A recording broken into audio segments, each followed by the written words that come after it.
to get that first round bye. Welcome everybody, Brad Nessler along with Mike Mayock. And you got to give them credit. You got to tip your 10-gallon hat to these guys because they lost Matt Shaw, they lost Matt Leinart, and now they're doing it with a rookie quarterback, Mike. Yeah, I think my favorite line of the week is when Gary Kubiak looked us in the eye and said, hey, we got over 100 years of experience in the quarterback room, and somehow we got a rookie starting for us. Right. It's a great story. The kid, TJ Yates, is a mature kid from University of North Carolina, pro-style attack, very mature, understands what he's doing, but they protect him with the run game. Now, Ben Tate, Arian Foster. Foster's already over 1,000 yards. Tate can get there with 2 good performances. The best thing they do is the play-action game off the run game. They protect this kid, bootleg, play action behind the center guard tackle box. They do a really good job of putting him in a position to be confident in what he does. You couple that with a number 2 defense in the league and you've got a pretty good football team. On the other side, the Colts obviously have struggled. They got off the over snide last week with their first win of the season. Let's be honest, a lot of people that are diehard Colts fans want them to lose tonight to secure the number 1 draft choice coming up in April. But as Peyton Manning told us yesterday, he said, hey man, we just want to go 2 in a row because they could keep from being swept by their division for the first time in 9 years. And they're playing like they still want to play football. I rode down in the elevator with a woman who says she's a lifelong Colts fan but hopes they lose because she wants the first pick. But when I put the tape on from their game last week, all I saw were a bunch of guys playing fast, playing hard. There's absolutely no way they're going to give anything but 100% effort. Now, let's not forget there's a big picture also, Brad. This team's built to accommodate what Peyton Manning has done well over the years and an awful lot of decisions to be made by the Ursays and Polians coming up. More on this divisional matchup. Let's go down to the 3rd member of our team, Alex Flanagan. Alex.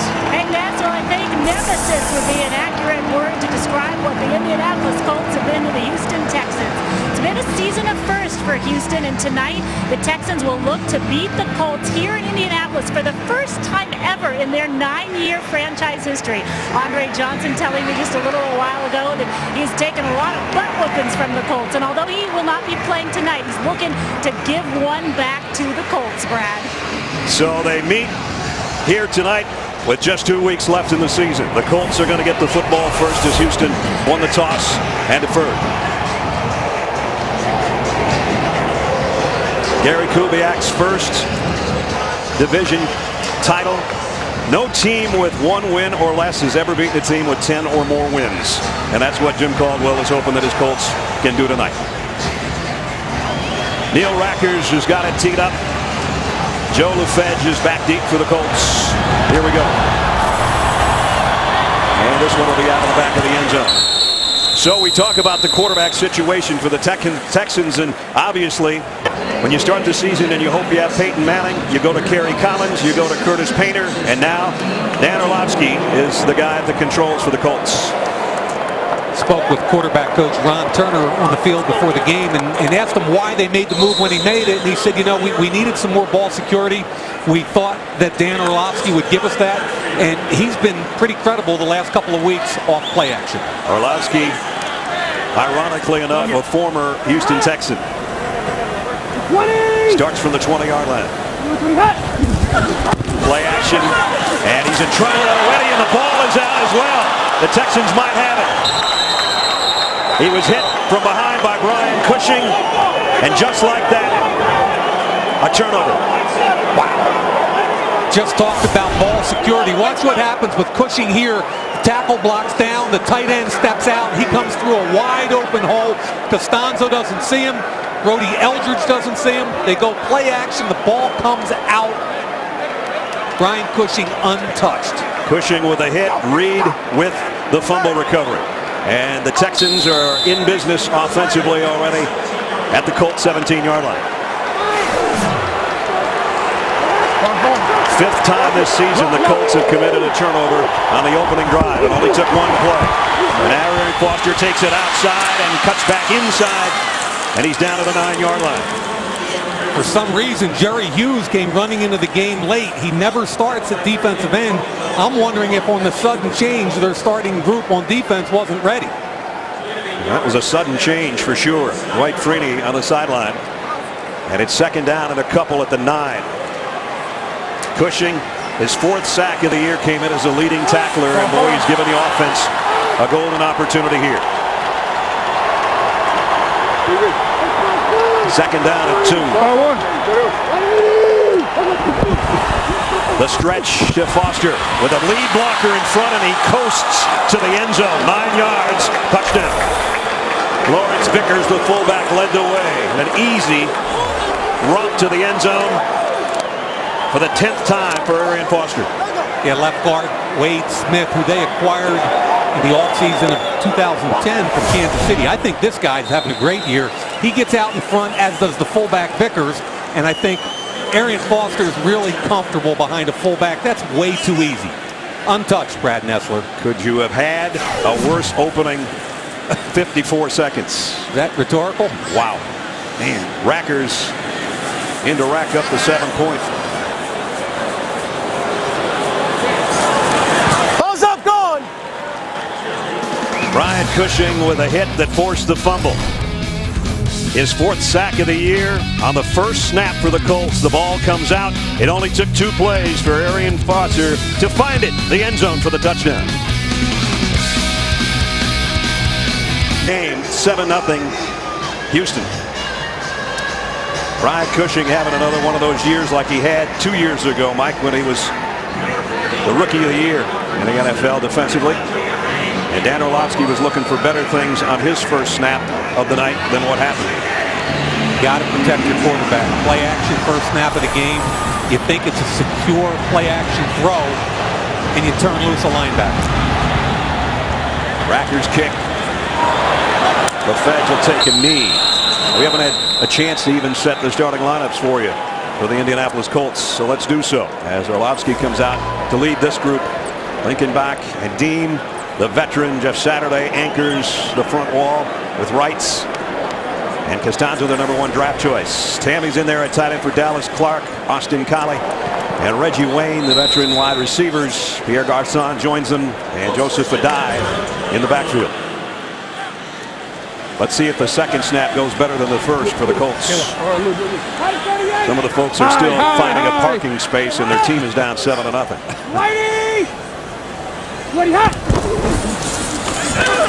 Adai's hit the backfield. He might lose a yard. We talked about the Texans defense. It is a tough group, ranked #2 in the league. The rookie Watt on one side and Cody at the nose.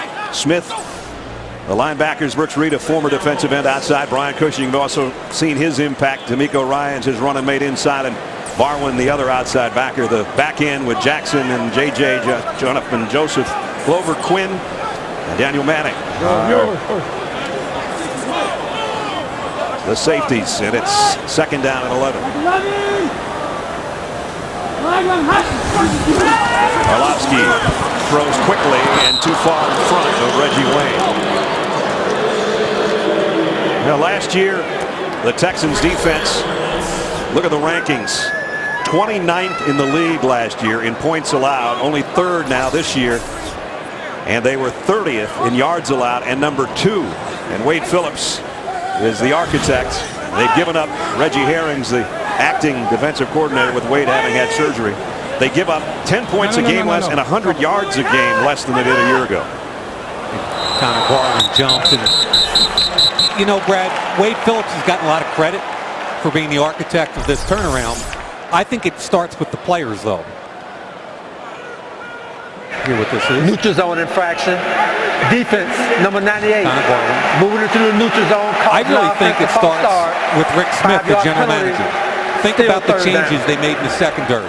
They pick up Jonathan Joseph and Daniel Manning. 2 for the price of Asamoah. Everybody in Houston was saying, you got to get Asamoah. They got 2 starters for the price of 1. It allowed them to move Glover Quinn inside. So you have 3 different starters on the back end, and then you draft Connor Barwin a couple years ago. You've got Brooks Reed and J.J. Watt. It's a completely different, it's a facelift. And Brooks Reed doing it in place of Mario Williams. They don't even have him. 3rd down and 6. Number 6 is going to go deep for Wayne. Incomplete. Nice coverage back there by Jason Allen. And the Colts 3 and out. We'll talk about a comeback player of the year. Jason Allen was waived by Miami back in 2010 after being a first-round pick. Double move in the hip pocket, find the football, it's overthrown. He's got 4 interceptions this year, 32 tackles, sixth-year player out of Tennessee. He's really having a fine year. Jacoby Jones took 179 yards for a touchdown in the opening weekend against the Colts. McAfee doesn't want that to happen to him again. He'll punt from his own 15. High kick. Jones runs up on it at the 35. Dances around. Only got about 3 on the return. Good coverage by the Colts special teams. Jermail Hines got down there to make the stop. Just a couple minutes in. Christmas, a couple days away. You and I have absolutely none of our shopping done. Well, I got a little bit, but you don't have much done. Much. I got nothing. I hope my kids are listening. 7-0 Houston. And the Texans start at their own 39-yard line. Quick snap, toss, sweep.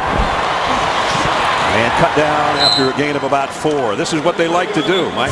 And this is a real good synopsis. Run game. 4 defenders against 4 offensive players on that half of the line of scrimmage. It's a zone scheme. Really good job at the point of attack. 4 helmets on 4 defenders. Then the burst by Arian Foster. And look at the blocking down the field from the tight end wide receiver. And then secondly, short pass game. Really good at the screen game. Center Myers pulls out. 1-on-1 block at the point. Easy cut. Nice play. Yates has it knocked out of his hands, and Robert Mathis has got it. Mathis and Freeney, the masters of the sack and slap, and they just came up with a big one there for the Colts. Robert Mathis, 7.5 sacks on the season, and now his second forced fumble. The Colts have got it back.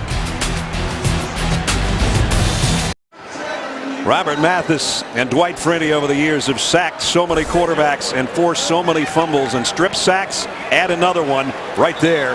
Colts offense first down, the Texans 36-yard line.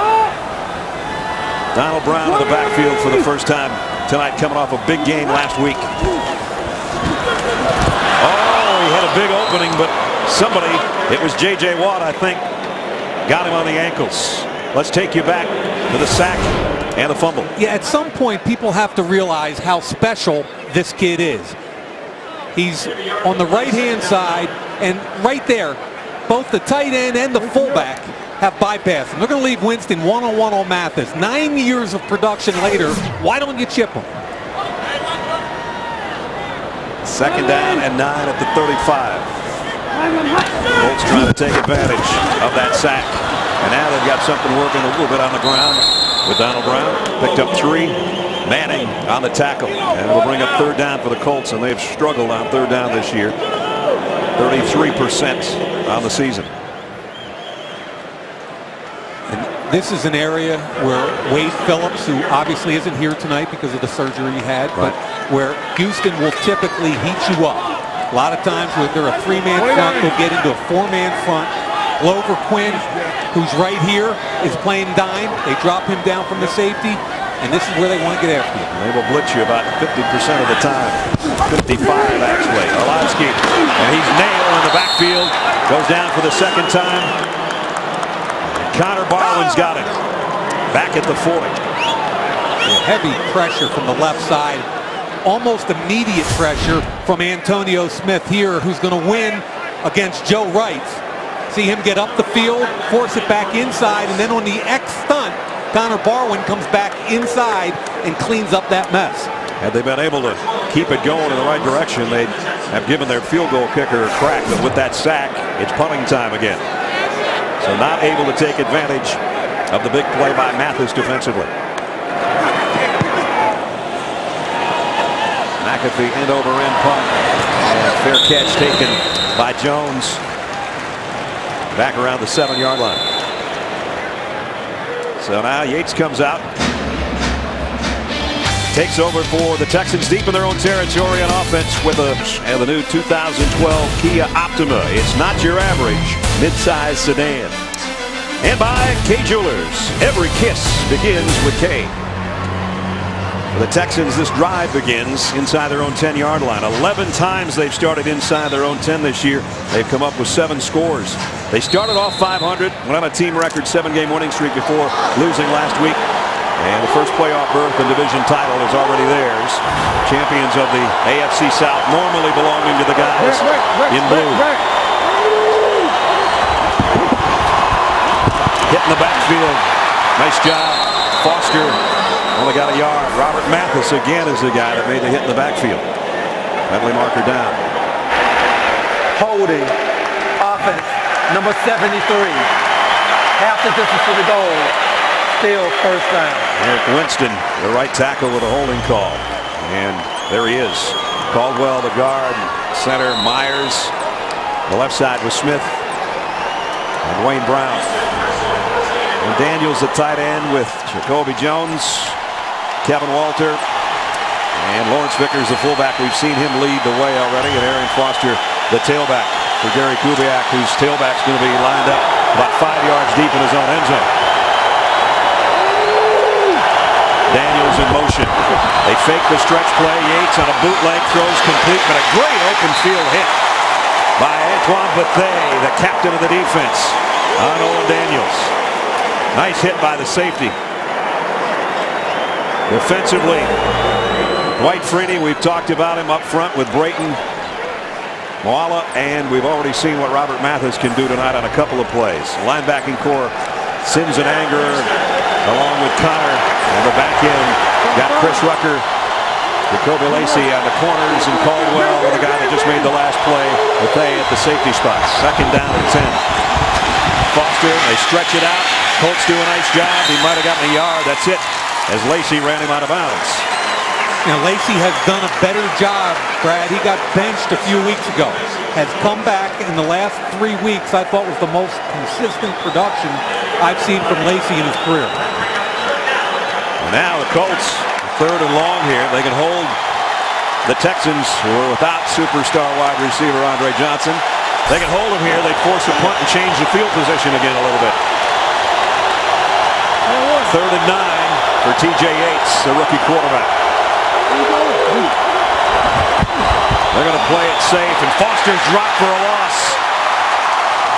Jamal Anderson getting in the act from the defensive line. And because of the Houston run game, they're going with a bigger front. Anderson and Brayton are playing inside. He's a lot of times he's outside as a defensive end, a former first-round pick by Atlanta. He wins with Antoine Caldwell, crosses his face, almost strips the ball away. Look at the ball. Foster gets a hold. He's a guy that had a pretty good career record for not fumbling until recently. They force the punt by Turk. Garcon runs up at it. It's going to have a shot at the 46. Garcon cuts it outside. Nice return, and the Colts are in great shape again inside the 30-yard line of Houston.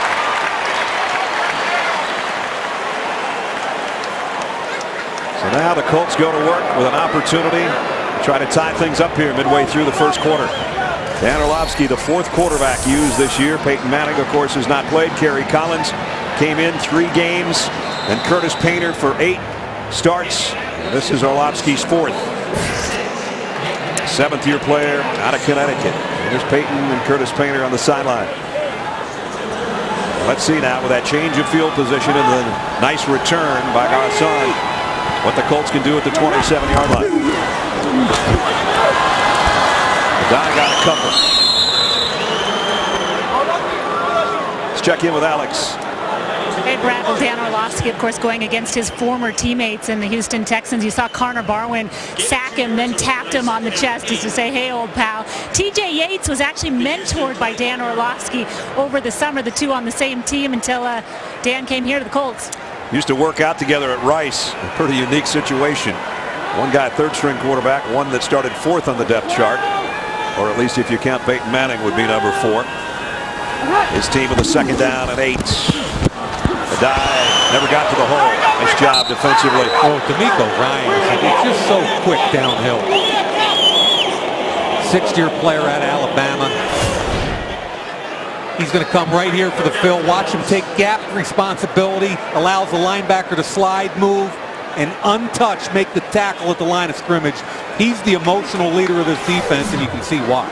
And now at 3rd down, what you don't want to do is take a sack here, as Orlovsky did last time, and take yourself out of 3-point range. You hate to think that way, but you're exactly right. That they've got to secure 3 points. Quick throw to the outside. Wide open is Collie. He's got 1st down. Good throw and catch. Pickup of 12. Had to be a busted assignment there. Collie wide open. No one anywhere near him. I think two guys jump on Garcon. See, McCain gets picked. And just a good job working off a legal rug by Collie to get wide open in the flat. Collie's caught he's caught 18 balls this year on third down, all turned into first downs, as that one was. First and 10 at the 13-yard line. Back to a dive. To the 10.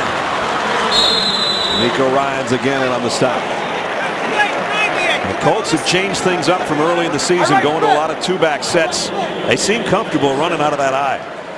I think two of the backs are very comfortable. I really think Donald Brown and DeLon Carter love having that fullback in front of them.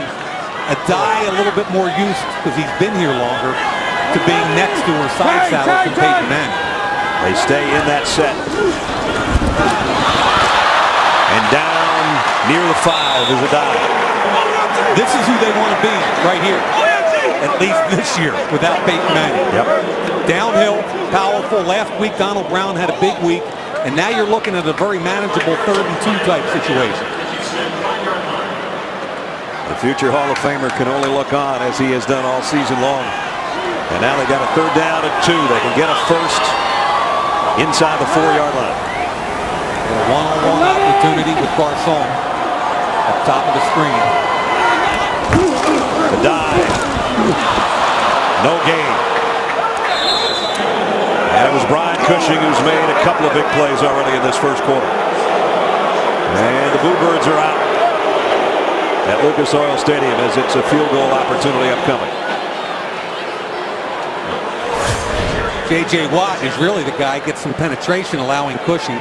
Looking right in there on the inside, and there comes Cushing from the backside. So at the point of attack, Watt is stout, allowing Cushing to come in from the backside. Adam Vinatieri, 17 out of 20 on the year. This is basically an extra point, 23-yard field goal. And it's up and good. So they take advantage of good field position change, end up with 3 points, trail 7-3. Time to be able to say that. And so the Texans, AFC South champions, but they want more. They want to keep on winning, at least get a first-round bye, if not all the way to being a #1 seed in the AFC. That would be what they'd be looking for in a perfect scenario. Reggie Wayne, the veteran receiver, has caught so many balls from Peyton Manning, and Dan Orlovsky was telling us the other day, said, I've only been throwing to him for about 3 weeks. Quentin Dennis will take a knee.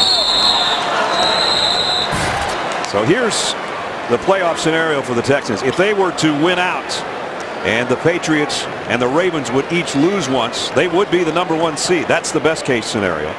They clinch a bye if Baltimore loses one. And if they win one game, and that's what they're looking for tonight, they're going to be in the shape of being anywhere from a #1 seed to a #3. And they host Tennessee next week, right, who had a tough week last week losing in Indianapolis. Hey, 53, flip.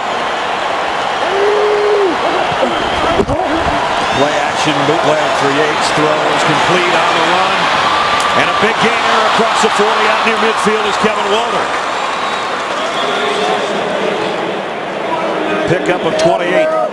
And that's what I meant by it's a quarterback-friendly offense. There comes Walter across the formation, wide open, unaccounted for in the flat. It looked to me like Lacey had bad eyes. Undisciplined eyes, and a linebacker or defensive back will guarantee a big play. Shouldn't be more than a gain of 4 or 5. Turned into a big one. Walter was the guy that caught the clinching touchdown and the win over the Bengals that gave him the divisional crown. He got him this time out to the 49-yard line. Now they go back to Foster, and he busts through a hole, cuts outside, still on his feet as he's run out after a pickup of 18 more. This is their zone scheme. Good job inside. Hat on a hat, cut inside. And where I see this guy, he's a patient glider, Arian Foster. Reminds me a lot of Terrell Davis from the old Denver Bronco days. Same scheme offensively and a very similar style of back. He gets a breather here, and Ben Tate comes in. A guy that's closing in on 900 yards rushing himself. This time, no gain. You talked about the comparisons with Terrell Davis. Take a look at the running styles of these guys. Mike, you can take over here. Yeah, I mean, you talk about a guy that weighs 225 pounds like Foster. He's a patient glider that waits for holes to open up. Cut, get up the field, north and south. Not going to run a 4.4. Neither did Terrell Davis, a 6th-round pick. He didn't run 4.4, 4.5. He understood when the hole opened up, and then he burst through the hole. Loved both of their styles. Yates, quick drop over the middle, dangerous pass into double coverage, intended for Daniels, incomplete. And you know, Gary Kubiak for so many years, the offensive coordinator, Mike Shanahan with Denver, and so the schemes are similar and the running styles are pretty similar. Oh, it's an identical scheme. And let's face it, Kubiak brought his zone run scheme with him. They do a wonderful job coaching it. John Benton, the offensive line coach, they get some criticism around the league. Players don't like it, Brad, because of the cut blocking, right, especially on the backside. However, it is legal, and you have to deal with it. 3rd down and 9. Daniels, a tight end on the move. Yates snaps off the throw. Going to be short of the 1st down. Got it to the 26. And we'll put him in field goal range, or in better field goal range, I should say. Exactly. That's classic Tampa 2. Indy's been running this defense for a lot of years. They've gotten back to basics. Mike Murphy, the linebackers coach, became the defensive coordinator when they let Larry Coyer go earlier in the season.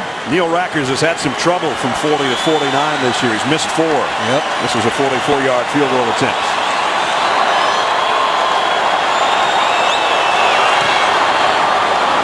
Not going to miss this one. Rackers knocks it in with 2:01 remaining in the quarter and stretches the lead back to a touchdown. So some big plays offensively. Yates hooking up with Walter. Foster with some big runs, but they have to settle for 3. Don't miss a special Saturday edition of NFL Game Day Final.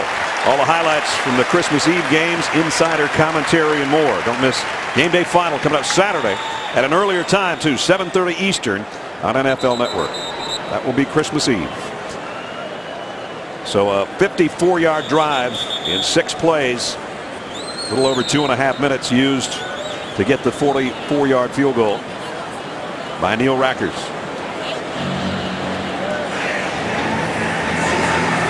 2:01 remaining, so after this kickoff, Brad, a 2-minute warning. Indianapolis done a nice job of keeping this game, after the way it started, keeping it manageable. Joe LaFedge back deep. You look behind LaFedge as Orlovsky's warming up on the sideline. He's had 1 good throw tonight so far, and that was to get him down in field goal range. Matt Schaub over there on crutches, had foot surgery. That's Jake Delhomme, the veteran. And there's Matt Leinart in the sling after breaking his collarbone. They're taking over for Matt Schaub. So they lost one Matt, and they lost another Matt. And now they're with their rookie quarterback, doing a pretty good job for him. And this kick will go to the end line again. So the Colts will start from the 23-yard line. 20-yard line. 3 kickoffs, 3 touchbacks so far. Tonight's aerial coverage being presented by Southwest Airlines. Brad, you were just talking about all those different quarterbacks, and you know, Matt Schaub goes 7-3 as a starter. In comes Leinart, gets 1 start at Jacksonville. And then TJ Yates' time, but they signed Delhomme, and then they signed Garcia, who's 41 years old, by the way. So when you add up all those 5 quarterbacks, it's amazing how much experience in that room there is, yet they're dependent in their playoff drive for rookie 5th-round pick from North Carolina.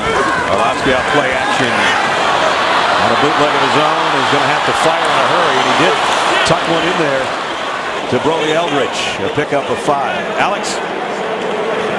Hey, Brad, well, the Texans Texans playing without their defensive coordinator, Wade Phillips, who is still in the hospital. As of tonight, I talked to owner Bob McNary, visited Wade Phillips yesterday, who's recovering from gallbladder and kidney surgery, said that he's in good spirits and good health. He should be released as early as tomorrow, and said that he might even be able to be on the sidelines next week when his team plays the Tennessee Titans. Well, Wade, we wish you the best in your recovery and hope to see you back on the sideline soon. Second down at 5. Here's Brown on the stretch play. Got a yard or two. Reed and Cushing, those guys on that side, have done quite a job already here this first quarter. They're getting so much production out of these young players. Brooks Reed, second-round pick out of Arizona. Got 6 sacks on the season. Connor Barwin, the third-year player out of Cincinnati, 10.5 sacks. So when you're talking about a 3-4 defense and 2 young edge players like that, without Mario Williams, who was having a monster year when he got hurt, by the way, really impressive. Front 7 can really run. He'll be running after Orlovsky right here on 3rd down and 3. Got the throw away, almost picked off. Bryce McCain tipped and it was intended for Austin Collie. And the Colts will have to punt. Yeah, McCain was in perfect position. Little double stack here. Nice job playing in and out coverage. McCain's all over it. Everything but the catch. Good coverage. And if that ball was thrown lower, it's a pick 6. Jones again drops back in punt return formation. And McAfee to kick.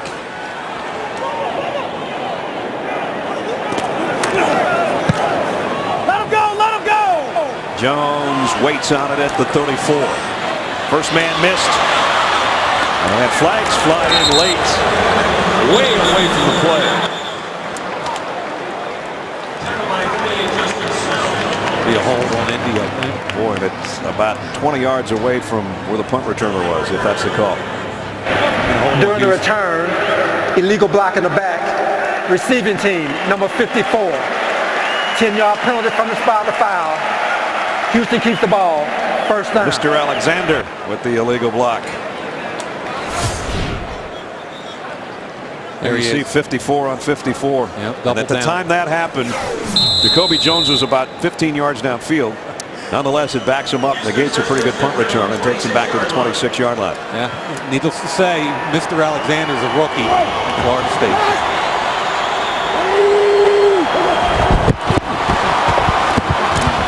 Foster again breaks through a hole. Down the sideline and across midfield and all the way to the 46.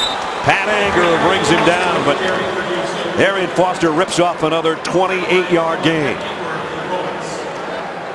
Really good blocking at the point of attack. Winston with the lead block. Vickers had a good block. And of course, Arian Foster makes the cut. Colts 10th straight game without a first quarter touchdown. At the end of one, they trail the Texans 10-3. Mayock will be there. And maybe my favorite week of the year, because you basically see these 100 of the best college football players in the country come to life in front of you, being coached by NFL staffs, competing for money and draft status. It's pretty cool.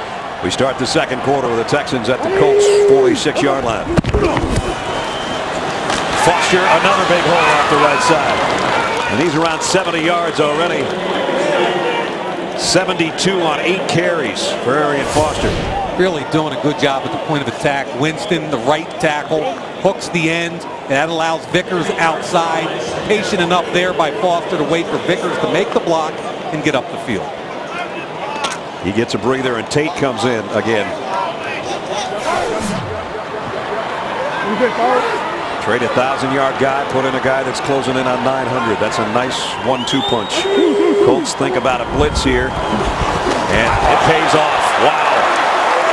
What a hit by Cordell Connor. He beats the left guard, Wade Smith. He's in the B gap. Here he is in the B gap. He comes right through Wade Smith underneath him, makes the hit. Wade Smith has got to see a guy crossing his face. Once he crosses his face, he's got to take him, or else Chris Myers, the center, has to. You can't let that kind of penetration occur. So now 3rd down and long after that big defensive play. And putting the Colt defense in a better spot to try to tee off here. Yates, and they do tee off. Second. It's Jamal Anderson, who's had a couple of big plays in this first half. Remember, Anderson doesn't usually even start. They're using him as an interior player because of his size and quickness. He beats the right guard, Caldwell, and the one thing Caldwell can't do on a three-step drop is get beat to his inside. That's a bad job by the right guard, Caldwell, and a powerful and explosive move by Anderson. So Matt turned to punt. He hit it a mile in the air. LaFedge with a fair catch, taken right around the 10-yard line. 13:06 remaining in the first half. Texans in front, but the Colts have got it back. Ball's brought to you by Sears. Sears has the perfect gift for anyone on your list. Real gifts, real joy, Sears. And by DreamWorks Pictures Warhorse. In movie theaters this Christmas. Talk about real gifts, real joy. How about the Texans and all the toys? And Andre Johnson says, well, there's the list. He did good. Cool. Yeah, that is very cool. Well, the Colts here trailing by a touchdown. Only one win all season long. I think everybody knows the story. Peyton Manning hasn't played. We talked 45 minutes ago about the fact that there's decisions that this franchise now has to make and don't necessarily look forward to. And I think it's less complicated than we in the media want to make this thing out to be. And I think if you look at the relationship between the Irsay family and the Manning family, it's not like this guy is just an asset. How they treat him with respect and dignity, where they go from here, I think is really important. I don't think anybody's trading Peyton Manning in this offseason. And of course, we talked about it. A guy that's a future Hall of Famer and #1 overall pick in the '98 draft, and 11 Pro Bowls, 4-time NFL most valuable player, a Super Bowl title. He's not only the face of this franchise, it's almost like he's the face of the city, and he's obviously one of the faces of the National Football League. And to see him over there on that cap all the time, I said to him at practice the other day, man, I miss you out there. And he said, you don't know how much I miss it. Second down and 11. Orlovsky fires complete. First down, Reggie Wayne. It's normally Peyton Manning to Reggie Wayne. Pickup of 17. And the other thing, when you see guys that are hurt, like Peyton has been, when you see guys retire, as Brett Favre did, those kind of guys, you just look forward to seeing them out there every Sunday, and you knew that they were going to paint a portrait. In Favre's case, it might be a Picasso. In Peyton's case, it's a Van Gogh. It's a little more structured. But you knew what they were going to do was going to be worth hanging on your wall in your living room every week. Wow, that was pretty deep. I got a whole art lecture there while we're talking about a quarterback. But here's my take on the whole thing. If you're the Colts, if you're the Irsay family, you're hoping by March 8th, when you have to make that $28 million bonus decision, right, you're hoping he's healthy enough, and you're hoping you get 2 or 3 years out of him. And if you have that first pick in the draft, and if that pick is a guy like Andrew Luck, then now you've got the guy to groom behind him, a la Aaron Rodgers. Here's a throw out to Garcon on a screen, and he's brought down a loss of 1. This is what Mike was talking about. First the neck surgeries after signing the contract, and that option bonus comes due the first week of March. And you might have heard Jim Irsay with Rich Eisen in the pregame show saying it's not going to be a thing about money. I'm already over the salary cap. This guy has been our whole franchise for so long, and he wouldn't be against taking another quarterback. Their attitude is, and I agree with it, he's not just an asset, he's a family member, and we're going to treat him that way. 3084, 3084. Like 11. A dive, found a little opening, got across the 30, out to the 31 as we check in with Alex. Hey, Brad, I've been watching Peyton Manning on the sidelines. Almost torturous, really, to watch him because it just seems like he wants to be in the game so badly. In between series, he's spending time with his offensive line just like he had been in the old days, talking to Jeff Saturday, going over photos, kind of breaking down things. He does try, though, and stay away from the quarterback, Dan Orlovsky, not talking to him quite as much. Interesting, though, the fans here love him, but there have been a lot of talks that the fans may want this team to lose down the stretch so that they could get Andrew Luck. Yeah. Well, that's been swirling around since the losing streak began and Peyton wasn't on the field. Here it's 3rd down and 5 for his team. Look out, Orlovsky in trouble again, and down he goes. And a flag flies in as J.J. Watt has got the sack. 3rd sack of the night for the Texans. Personal foul, roughing the passer, defense, number 99.